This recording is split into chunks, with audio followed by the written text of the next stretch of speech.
Welcome back to not the case goes. Nick Lenz's Comic Corner Classics slash Non-Classics, episode number 1029, Doubleshot number 923. I have two Marvel trades. First up is, well, this is technically my last of my Black Panther trades. I still got the only else left to review aside from the next trade comes out for the main series Black Panther is just, well, the Shara series, Eric Killmonger, the Killmonger series, and the World of Wakanda along with Black Panther Soul of the Machine. This simply put is kind of like a retelling of Black Panther's early years. That's simply what this miniseries is. This is Rise of the Black Panther, written by the writer of the Black Panther series. Well, actually, no, he actually is consultant. This actually is written by Evan Narcy, art by Paul Rudy, who does issues 1 and 3, and Javier Pina, who does issues 2 and 4 through 6. Yep, a 6-issue miniseries that explores his early years. Now, it starts out basically him as a basically was first born, and him basically getting lost as a teenager, and of course, while his father meeting his second wife. Yeah, because apparently his first wife died of illness as they're giving birth to T'Challa, so he meets his second wife. Now, it was stated previously that T'Chaka's second wife was from the female bodyguards. Yeah, this miniseries actually sort of retcons that, where she was just a woman who just basically just wandered to the country. He fell in love with her, married her, and had Shara, who is the crown princess of Wakanda. So they explore his training, and then of course we have Claw shows up, who kills T'Chaka, and basically Black Panther's uncle becomes the regent of the country. Yep. Until, of course, well, T'Challa is of legal age to take the throne. Which he does thanks to a ritual, which this is basically explained in a flashback story in Fantastic Four 53, which is basically Black Panther's origin story. This Black Panther's first appearance is in Fantastic Four 52, which is referenced in here. And then pretty much after takes the throne, of course, he goes to college, and he becomes a very good scientist. And then eventually he opens up Wakanda to the world, where he basically reveals while listening to someone who is whispering, and he mentions to him about what he's talking about. He's like, "How can you hear me when I was whispering?" And he points out that Wakanda kings have very good hearing, which, okay, that is actually quite ingenious for the writer to reveal that about him. We also see his first meeting with Storm, though not as a though one of his early meetings with Storm, not exactly his first ever meeting because it was revealed in a miniseries they met when they were 12, and also Storm lost her virginity to T'Challa when she was 12. Yep. Well, that was the writer of the Ordo miniseries who revealed that about those two. And of course, of all the fantastic stuff, and well, despite the fact one of them, at one point, Black Panther gets a chance to fight, and this is before that he reveals his existence to Captain America, the Winter Soldier. Yep, the Winter Soldier. They even had this miniseries begin kind of where the Flags of Heart miniseries left off. Basically, this miniseries is a continuation of that, which at least got praised the writer for doing that. Yeah, and apparently, as a result of the meeting between Captain America and T'Chaka, that T'Challa has a replica of Captain America's first shield planted in his wall. Which, okay, that's actually quite ingenious. It's also revealed that T'Chaka's actually friends with Howard Stark, and, well, the fact that Cap basically refused to give where he got the vibranium from to make his vibranium shield he's known for having. And, of course, well,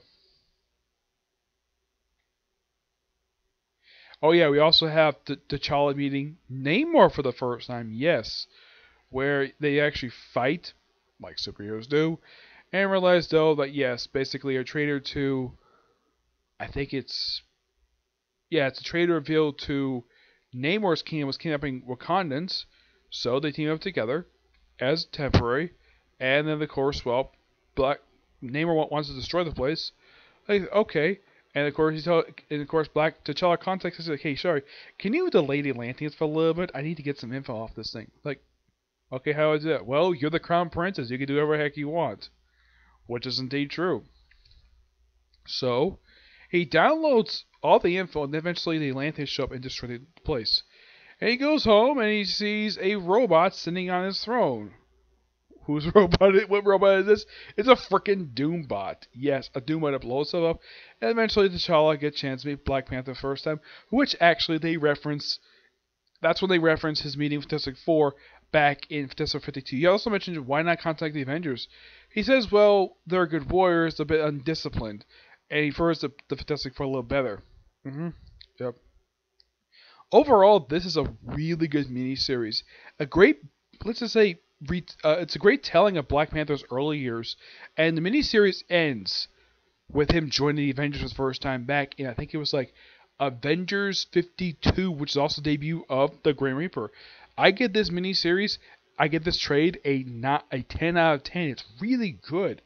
It's a thoroughly enjoyable read. Next up is Star Wars Han Solo Imperial Candidate. This collects the 5-issue miniseries of the title thing, and of course the Becca one-shot. The whole thing with this miniseries, it pretty much takes place during that 5-year time skip during the Han Solo film. Yeah, it mentions that he was a cadet previously before transfer to infantry. Yeah, this miniseries explores that, where he was basically with a particular group of people, which they also they stole a ship. They basically found day passes, go to the casino. One gets married to an alien with red hair, and of course they still legally married to her. And then of course he had the leader of the group basically get away, ruins be killed, and they also rescue. They also have Han pilot a TIE fighter, first and only time he does it, and despite the fact that they did successfully get the room into later bombers, just don't get near a TIE fighter. Don't get near a TIE fighter. Wow, that's what the commander says. But he's like, okay, don't get near TIE fighters. How about speeders? So he goes out, rescues the pilot, and well, the leader really wants to leave. It's implied she might be attracted to Han, but well, nothing much revealed there. And then of course she goes off to be with the people. Han goes back, basically gives a story that she died. This would make the rescue their friend, who basically has to retire from service. Yep. And of course, the miniseries ends with him in prison, and that kind of leads into the regular stuff for the film itself. The Beckett one shot is simply put what he was up to prior to the events of the Han Solo film. That's simply put what the one shot is. The one shot is done by surprisingly Gary Duggan. Now, the Han Solo Imperial Candidate miniseries, that's actually done by Robbie Thompson. The artwork for the miniseries is done by Leonard Kirk. Now, the Beckett one-shot, there was about 3 different artists in the book. The first story in the book, The Man in Black, is done by Edgar Salazar. The second story is done by Mark Leeming.